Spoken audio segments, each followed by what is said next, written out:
What are loopers? To keep it simple, loopers are basically devices that record audio signals and then play them back in endless loops. And since loopers are such an important part of the guitar world, I want to welcome you to my little workshop on how to use a looper. Huge thank you to Boss for providing us with both the loopers used in this video. The RC-500 and RC-600 are phenomenal and I had a lot of fun with them. You can find links to them in the description below. I'm going to be covering a few different topics in this video, but we will have timestamps down below, so feel free to navigate at your own pace. So first off, you may be wondering which type of looper is right for you and how to start using one once you get it. It kind of depends a little bit of what you want to be able to do with it. If you're just looking for a tool to help you practice your solos, improv skills, or doubling, a simple looper pedal will be enough. But I do recommend getting one that has enough features to keep you busy for a long time, because once you start looping, chances are you're going to fall in love with it. This right here is the RC-500 by Boss. It's a smaller loop station compared to lots of others out there, but it does feature 2 tracks, a drum computer, and 13 hours of loop recording time, which is pretty much everything I'm looking for in a basic looper pedal. This one will cost you around 300 bucks depending on where you get it. There are also bigger loopers that have a lot more integrated features, like this one right here. This is the Boss RC-600. It will, for example, have more loop tracks, longer loop times, and so on. Assuming you have your looper now, we're going to take a look at how to incorporate it into your setup. The usual rule is to make your looper the last thing in your signal chain before your amp. So if you use a pedal board or, effect pedals or a floor mount or any of that, connect its output to the looper input and the looper output to your amp. You'd also want to set your amp to the clean channel if you plan on switching channels. Otherwise, the riffs you recorded clean will also get distorted, which probably isn't what you're going for. So as you can see now, the looper is set up. You can see my feet right here. My guitar is connected to it and the output goes straight into my mixer, which is connected to my computer, and I'm using an amp simulation. Let's go over basic looping. Most loopers are pretty simple. As you can see with this one, the RC-500, we got 3 buttons that are our main buttons right here. One is for recording and playing, one is for stopping, and one is for selecting your tracks. As you can see here, we have 2 tracks. We also got a few more features, but we're just going to focus on the basics right now. So when you want to start looping, you're going to press the record button and then press it again once you've finished playing. This takes a bit of practice since you have to get the timing exactly right. And a little tip here is that you can start by playing at least 1 bar early and finish the last bar even after finishing the loop to avoid the loop cutting off weirdly. It should sound something like this.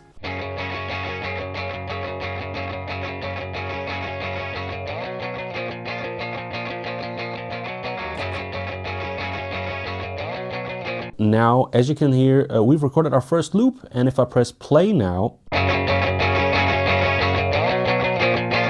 there's our loop. If I press the stop button, it obviously stops the loop. And now what I want to do is overdub it. So I want to play something else over this, and I have 2 ways of doing this. One way would just be to record on the same track I just recorded the other riff on, but if I want to put like a lead melody on it, I would like to be able to start and stop that one individually without starting or stopping the rhythm track. So what I can do here is use the 3rd button, which is called track select.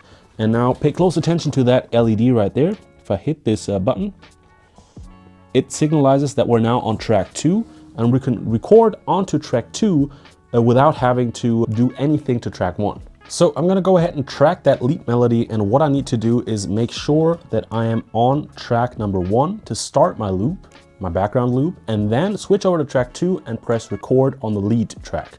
So I'm going to press play here.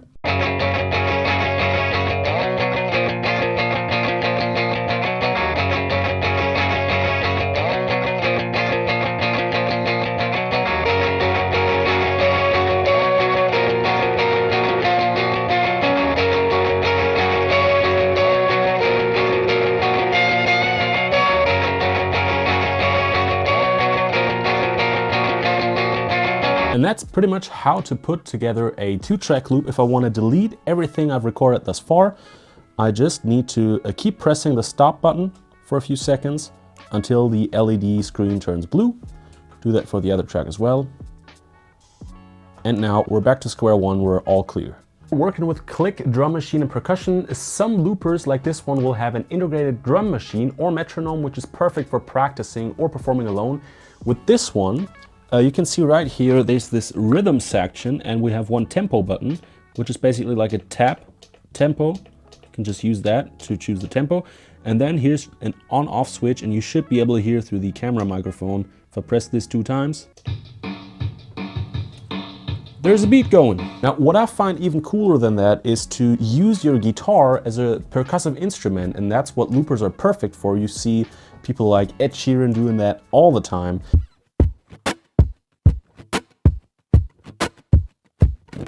You can basically hit and strum your guitar however you like. Just experiment with it and make a few cool sounds that you can loop them to your own kind of percussion track.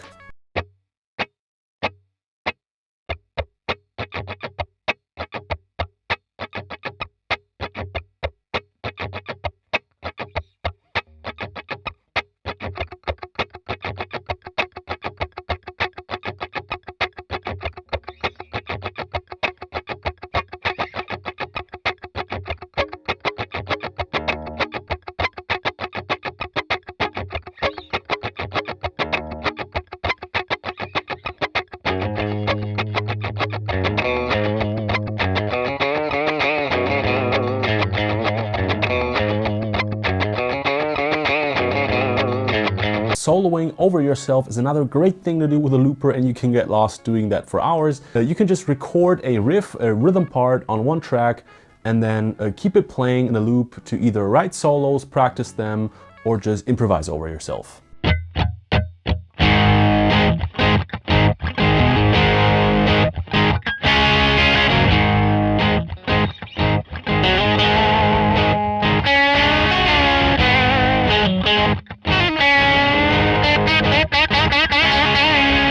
Songwriting and arrangement. This kind of ties into the last topic, but loopers can be great tools to help you actually write your music. Once you've finished a part, you can record it and take all the time in the world to figure out the next part or the next layer or whatever you want to put on it. And the people in your band will love you for this because they don't have to keep playing the background again and again and again while you figure out your parts. This also works great for figuring out harmony parts, and that's what I use it most often for.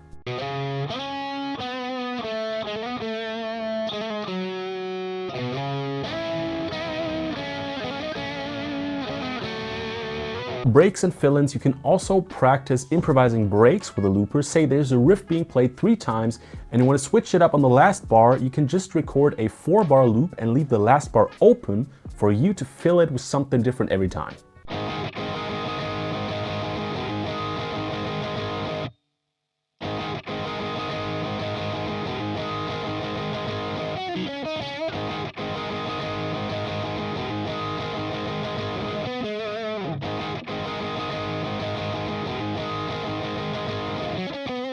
Which already brings us to the last point, number 8, doubling. If you play in a band with multiple guitarists, it's crucial to be able to double the other guitarist well when it comes to playing riffs. So what you can do is you can just record a riff with the looper and then play the exact same riff over it and try to get it as tight as possible. This is great practice.